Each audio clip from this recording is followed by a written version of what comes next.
kita mikirin akuntansi, apa sih yang ada di pikiran kita? Kebanyakan sih sama, ngebingungin, gak jelas, banyak istilah aneh, hubungan-hubungan yang gak jelas. Intinya banyak deh keribetan buat orang-orang akuntansi, apalagi yang bukan kan. Sebetulnya ada beberapa hal yang paling penting yang harus kita tahu supaya kita ngerti akuntansi.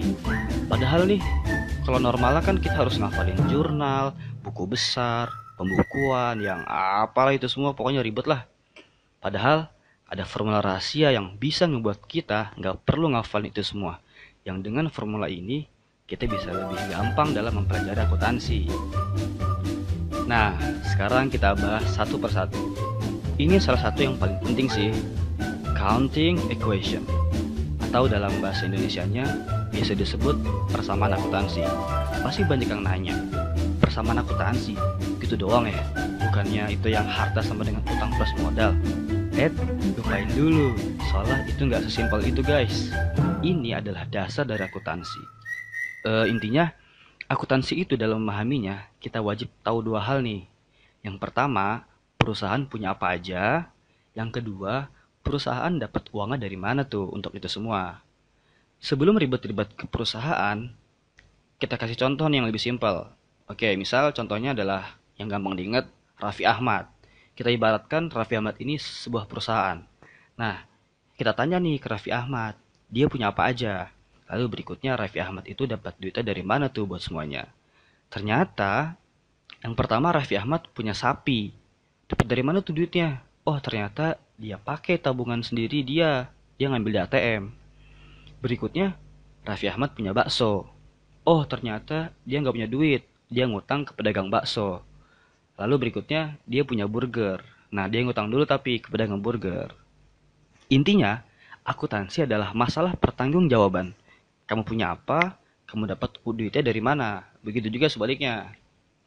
Oke, sekarang coba kita masuk ke contoh perusahaan. Si perusahaan punya apa? Oh, ternyata punya uang cash 300 juta. Dapat dari mana tuh duitnya? Oh, dari pemilik perusahaan 300 juta. Selanjutnya, perusahaan punya kamera CCTV 10 juta. Dapat dari mana? Oh, ternyata dia ngutang ke toko Max. Dia mau ngutang ternyata. Lalu berikutnya perusahaan punya mobil, harganya 500 juta. Nah, karena mahal, ini uangnya sebagian dari pemilik perusahaan.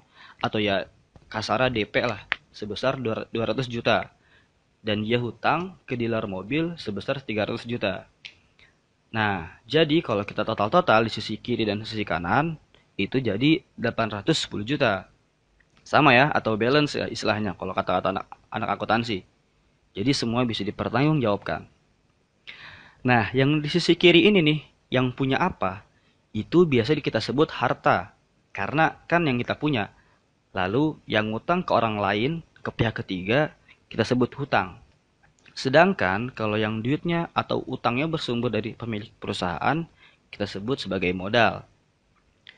Nah, sekarang kita coba ngebuat laporan sederhana dari yang tadi tuh, yang kita hitung. Tinggal pindahin aja yang tadi, nggak usah ribet-ribet.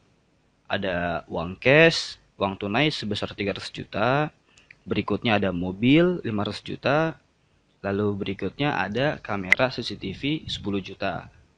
Kalau kita total-total, kan jadi yang tadi udah kita hitung ya, 810 juta.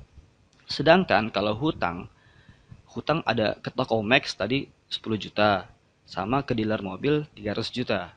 Berarti total hutang keseluruhannya ada 310 juta. Nah, sedangkan untuk modal tadi kan totalnya ada 500 juta. Nah, balance kan, kiri kanannya udah sama. Berarti semua udah bisa dipertanggungjawabkan. Ini adalah dasar dari akuntansi yang kita harus ngerti. Nah, dari sinilah kita dapat persamaan harta sama dengan utang plus modal. Jadi nggak sesimpel harus dihafal, jadi kita harus tahu kenapa itu muncul ya kan. Nah, jadi intinya ilmu akuntansi itu banyak banget.